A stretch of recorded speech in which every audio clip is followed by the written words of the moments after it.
Hello बच्चों, तो कैसे आप सभी लोग आ गए आप सभी के सामने एक नई टेस्ट सीरीज के साथ, जो कि क्लास 12 का चैप्टर 10 का तीसरा टेस्ट यानी कि लास्ट टेस्ट है। इससे पहले मैंने इसी चैप्टर के टेस्ट 1 और टेस्ट 2 डाल रखे हैं। ये लास्ट टेस्ट सीरीज है। अगर आप लोगों ने उसे अटेंड नहीं किया है तो आप लोग उसे भी अटेंड कर लेंगे, ठीक है। और साथ में आपको ये बता दूं, मैंने चैप्टर 1, 2, 3, 4, 5, 6, 7, 8, 9 तक के सारे टेस्ट सीरीज दे रखे हैं। अगर आप लोगों ने उसे अटेंड नहीं किया है तो यहाँ दिए गए आई बटन पे आपको उस सारे टेस्ट सीरीज के जो वीडियो है उनके जो लिंक है प्लेलिस्ट में है, और प्लेलिस्ट का लिंक आपको यहीं पे मिल जाएगा। तो वहां पे क्लिक करेंगे आपको सारा मिल जाएगा, ठीक है। तो चलिए बिना देरी किए स्टार्ट करते हैं हम लोग आज का टेस्ट सीरीज, जिसमें कि ऑब्जेक्टिव आ रहा है। और ऑब्जेक्टिव में क्या आ रहा है देख लेते हैं एक बार। कहता साइनोबैक्टीरिया का प्रयोग जैव उर्वरक के रूप में किया जाता है। जी हाँ, cyanobacteria are used as bio fertilizers. क्या चीज का? गेहूं का, मक्का का, धान का या गन्ना का, वीट का, मिर्च का, पेडी का या शुगर केन का, किसके बायो फर्टिलाइजर के लिए ये यूज किया जाता है? बताइए। आपके पास 4 ऑप्शन है पहले क्वेश्चन के। तो 4 ऑप्शन में क्या सही आंसर होगा? कमेंट बॉक्स में बेटा फटाक से लिखो क्या सही आंसर होगा, फटाफट लिखो। ए होगा, बी होगा, सी होगा या डी होगा? जी हाँ, क्या होगा? जो भी होगा फटाफट लिखो क्या होगा। किसके लिए, किस पौधे में साइनोबैक्टीरिया जैव फर्टिलाइजर का काम करता है, जैव उर्वरक के रूप में काम करता है? जल्दी बोलिए। हो अक्कड़ बक्कड़ बम्बई बो नब्बे पूरी सौ। बेटा इस क्वेश्चन के सही आंसर हो जाएंगे ऑप्शन नंबर सी, धान। जी हाँ, धान, पेडी में टिक आउट कर लेंगे। इसका सही आंसर हो जाएगा धान के लिए, जो पेडी के लिए जो है बायो फर्टिलाइजर का काम करता है कौन? साइनोबैक्टीरिया, जिसको ब्लू ग्रीन एल्गी के नाम से भी हम लोग जानते हैं। चलिए आगे आ जाते हैं हम लोग क्वेश्चन नंबर 2 पे। कहता है एथेनॉल का बड़े पैमाने पर उत्पादन के लिए किसका प्रयोग किया जाता है? Which is used for large scale production of ethanol. Ethanol को ज्यादा मात्रा में उत्पन्न करने के लिए, ज्यादा मात्रा में उगाने के लिए हम किसका यूज करते हैं? ईस्ट का यूज करते हैं, जीवाणु का यूज करते हैं, कवक का यूज करते हैं, विषाणु का यूज करते हैं। किसका यूज करते हैं? ईस्ट का, बैक्टीरिया का, फंगस का या वायरस का? किसका करते हैं बेटा? फटाफट बताओ। तुम्हारे पास टोटल 4 ऑप्शन है, 4 ऑप्शन सही आंसर क्या होगा फटाफट से बताओ। जी हाँ, क्वेश्चन नंबर 2 के क्या आंसर सही होंगे बताओ।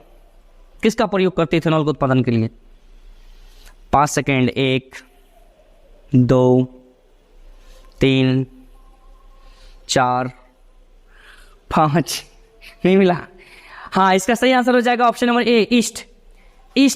ईस्ट को ज्यादा मात्रा में हम लोग उत्पन्न करते हैं ताकि हम लोग को क्या मिल सके? ज्यादा मात्रा में एथेनॉल मिल सके। तो ईस्ट का उत्पादन किया जाता है, ठीक है। चलिए क्वेश्चन 3 तो बढ़ता है। कहता पेनिसिलिन एंटीबायोटिक्स उत्पन्न होता है।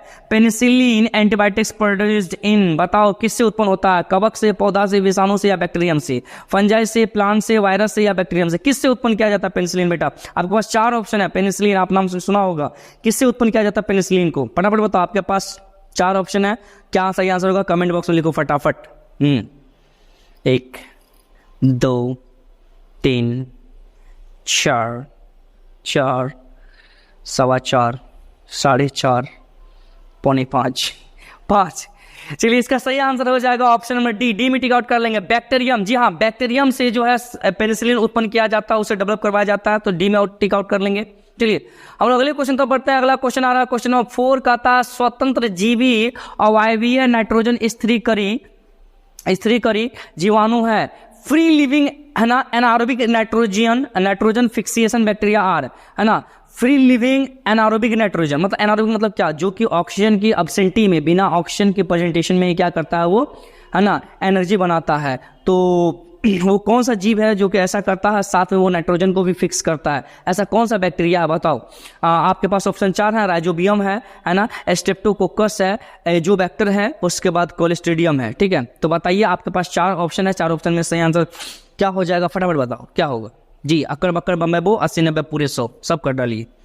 चलिए बोलो क्या होगा सही आंसर। क्वेश्चन नंबर 4 के 4 ऑप्शन, क्वेश्चन नंबर 4 के 4 ऑप्शन आपके सामने, बताइए क्या होगा, कौन सा जिससे नाइट्रोजन स्थिरीकरण होता है? बेटा बताओ फटाफट क्या होगा।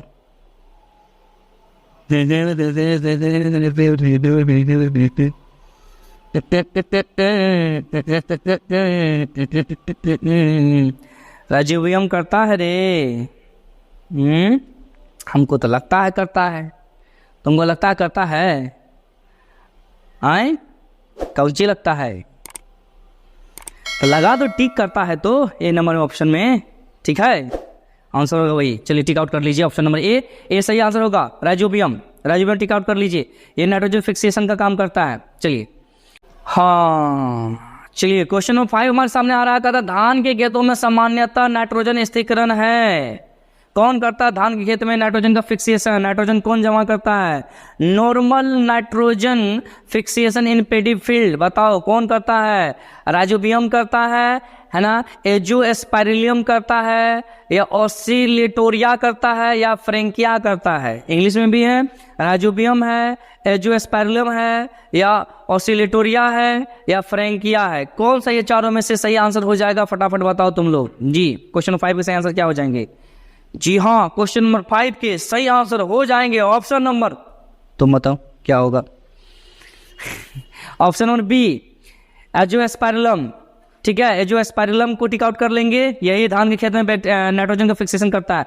अगला क्वेश्चन, क्वेश्चन नंबर 6 आ रहा कहता है एलएसडी प्राप्त होता है। जी, एलएसडी इज ऑब्टेन फ्रॉम, कहां से प्राप्त होता है? कवक से, लाइकेन से, शैवाल से, जीवाणु से। कहां से होता है? फंजाई से, लाइकेन से, एल्गी से, बैक्टीरिया से। कहां से होता है बेटा, बताओ फटाफट। एलएसडी कहां से प्राप्त होता है? आपके पास 4 ऑप्शन है, 4 ऑप्शन सही आंसर क्या होगा? फटाफट बताओ, नहीं तो मार मुक्का 3 फीट नीचे धसा देंगे। जल्दी बताओ क्या होगा सही आंसर? आय हाय, जी बताइए, क्वेश्चन नंबर 6 का सही आंसर क्या होगा?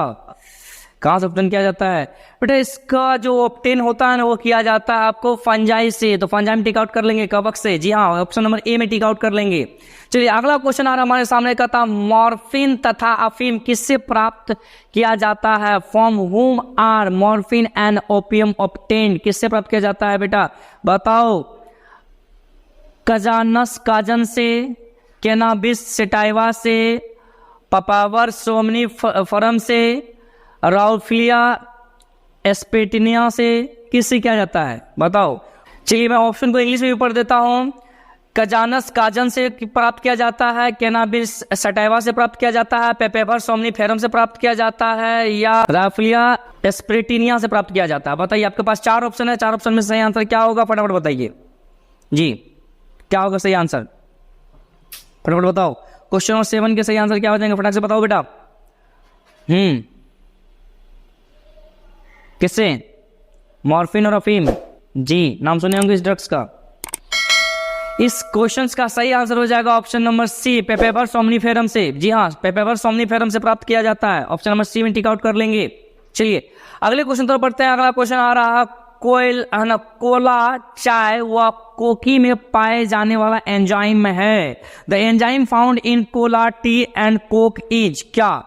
कोकीन, टेटीन, टेनिन, एम्फीटामिन, या कैफीन? इंग्लिश पढ़ देता हूं मैं। कोकीन है, टेनिन है, एम्फीटामिन है, या कैफीन है? क्या हो? इस चारों में से किस में से प्राप्त किया, मतलब कि ये जो एंजाइम है किस में पाया जाता है? बताइए, चारों में से किस में पाया जाता है? आपके पास 4 ऑप्शन है, 4 ऑप्शन में सही आंसर क्या होगा? कमेंट बॉक्स में लिखो, फटाक से सटाक से डाल दो। जी हाँ, कमेंट बॉक्स में बोलो बोलो क्या होगा सही आंसर क्वेश्चन नंबर 8 का? इस क्वेश्चन का सही आंसर हो जाएगा, जो कि आप नहीं बताने वाले हैं, हमको मालूम है। ठीक है, बता दीजिए, बता दीजिए, आप फिर बताइए ना रूसी मत बताइए। चलिए बताइए क्या होगा? इसका सही आंसर हो जाएगा ऑप्शन नंबर डी। जी हाँ, कैफीन। समझे? कौन सा एंजाइम पाया जाता है? कैफीन नाम का एंजाइम पाया जाता है। चलिए क्वेश्चन नंबर 9 तक बढ़ता है, कहता जैव नियंत्रण में प्रयुक्त होने वाला विषाणु कहलाता है। जैव नियंत्रण में प्रयुक्त होने वाला क्या? विषाणु, वायरस के बारे में पूछा जा रहा है कि बायो कंट्रोल में जो वायरस यूज होता है कंट्रोल करने के लिए, वो वायरस क्या कहलाता है? Baculovirus, oncovirus, retrovirus, या पारामेक्सिको वायरस? जी, और क्वेश्चन में इंग्लिश में पढ़ देता हूँ। Viruses used in bio control are called, है ना, baculovirus, oncovirus, retrovirus, paramyxovirus. बेटा बताओ, क्वेश्चन नंबर 9 में 4 ऑप्शन है आप में, तो बताइए कौन सा वायरस है जो कि बायो कंट्रोल काम में आता है? जैवों को नियंत्रित किया जाता है, जैव को। जी, कौन सा वायरस है इसमें से, या वो वायरस क्या कहलाता है? फटाक से बताओ, क्वेश्चन नंबर 9 का सही आंसर क्या होगा? जल्दी जल्दी बताओ बेटा, कमेंट बॉक्स में लिखो इसका आंसर सटासट। जी जल्दी लिखो। ओहो बेटा, इस क्वेश्चन का सही आंसर जो है ना हो जाएगा तुमको क्या? बैकुलो वायरस। जी, बैकुलो वायरस का सही आंसर हो जाएगा। चलिए आगे की ओर बढ़ते हैं। आगे हमारा आ रहा क्वेश्चन नंबर 10 कहता बायोगैस में मिश्रित गैसों का नाम है। जी, क्या नाम है बायोगैस में मिश्रित गैसों का नाम? The name of the gases mixed in biogas, क्या नाम है? CH4CO2 A में, B में CH4H2S CO2 CO, C में CH4H2S CO2 या D में COCH4H2S। जी 4 प्रकार के आपके ऑप्शन दिए हुए हैं। कौन कौन से गैस जो है आपको बायोगैस के नाम से जाना जाता है, फटाक से बताइए। क्वेश्चन नंबर 10, लास्ट क्वेश्चन इस टेस्ट का, लास्ट क्वेश्चन, फटाक से बताओ इसका आंसर क्या हो जाएगा बेटा। हाँ, दिमाग को जोर डालो, प्रेशर डालो। यस यस यस, बायोगैस में कौन कौन से गैसों का मिश्रण होता है। इस क्वेश्चन का सही आंसर बेटा लिख लो फटाक से, हमको मालूम है तुम लोग लेट लगाओगे, फटाक से लिखो। ऑप्शन नंबर ए में टिक आउट कर लो बेटा। ए CH4CO2, जी CH4CO2 पाया जाता है बायोगैस में, ठीक है। चलिए हम लोग अगले स्टेप की तरफ बढ़ते हैं, जो कि इस टेस्ट का दूसरा स्टेप है। दूसरा स्टेप में मैंने शॉर्ट क्वेश्चन डाल रखे हैं, वो भी 5 और पर क्वेश्चन 2 मार्क्स है, जो कि बहुत इंपॉर्टेंट है एग्जाम के बेस से। तो एग्जाम में ये आने वाले हैं, एग्जाम के लिए वैल्यू बेस्ड है ये। चलिए देख लेते हैं। और मैं आपको बता दूं, इस सारे क्वेश्चंस के आंसर है ना आपको PDF के रूप में मिलने वाले हैं। टेलीग्राम पर जो चैनल है ना जेनेटिक बायो क्लासेस, वहां पे आपको इसका मिलने वाला है PDF के रूप में, और उस चैनल का लिंक आपको इसी वीडियो के कमेंट बॉक्स में मिल जाएगा, तो आप लोग वहां से उसे अटेंड कर लेंगे। तो चलिए देखते हैं क्या कहता, क्वेश्चन एक्सप्लेन कर लेते हैं। मृदा प्रदूषण को रोकने के लिए क्या विधि अपनाई जाती है? What method is adopted to prevent soil pollution? मिट्टी प्रदूषण के लिए कौन सा विधि अपनाया जाता है मिट्टी प्रदूषण को रोकने के लिए? जानवे करते हैं क्या क्या अपनाया जाता होगा मिट्टी प्रदूषण रोकने के लिए। प्लास्टिक इधर उधर नहीं फेंका जाना चाहिए, और कई प्रकार का जो केमिकल, हार्मफुल केमिकल, उसका स्प्रे नहीं किया जाना चाहिए। कई प्रकार के दलहनी पौधों का उगाना चाहिए, कई प्रकार के पौधे उगाना चाहिए। कई सारी चीजें हैं जो कि आपको वहां पर मिल जाएगा PDF में। दूसरा क्वेश्चन आता कहता जल प्रदूषण कितने प्रकार के होते हैं, वर्णन करिए। How many types of water pollution are there, describe. पानी प्रदूषण, जल प्रदूषण, वाटर पॉल्यूशन कितने प्रकार के होते हैं उसके बारे में बोल रहा लिखने के लिए, और उसे डिस्क्राइब करने के लिए भी बोल रहा है, मतलब उसका विवरण देने के लिए, वर्णन देने के लिए, ठीक है। क्वेश्चन 3 आ रहा हमारे सामने, कहता लैक्टिक एसिड बैक्टीरिया हमारे शरीर के रोगों को ठीक करने में कैसे लाभदायक है? How are lactic acid bacteria beneficial in curing disease of our body? हमारे शरीर में जो बीमारियां होती है ना, तो उस बीमारी को ठीक करने के लिए, है ना, लैक्टिक एसिड बैक्टीरिया हमारे शरीर के लिए कैसे लाभदायक है, या ये कैसे हमको हमारे बॉडी को ठीक करता है, इसके बारे में से पूछ रहा है।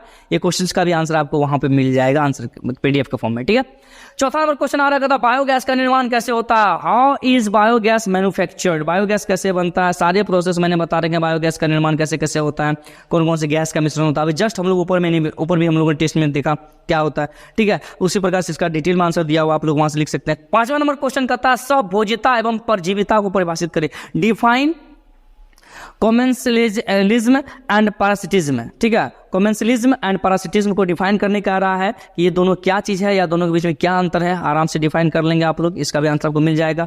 अब हम लोग इस टेस्ट के तीसरे स्टेप की तरफ बढ़ रहे हैं। तीसरा स्टेप में मैं हर बार हर टेस्ट में एक लॉन्ग क्वेश्चन देता हूं, जो कि बड़ा मजेदार होता है, और वो 5 मार्क्स का होता है। तो चलिए देख लेते हैं क्या कहता सूक्ष्म प्रजनन से आप क्या समझते हैं? सूक्ष्म प्रजनन की विधियों को लिखें।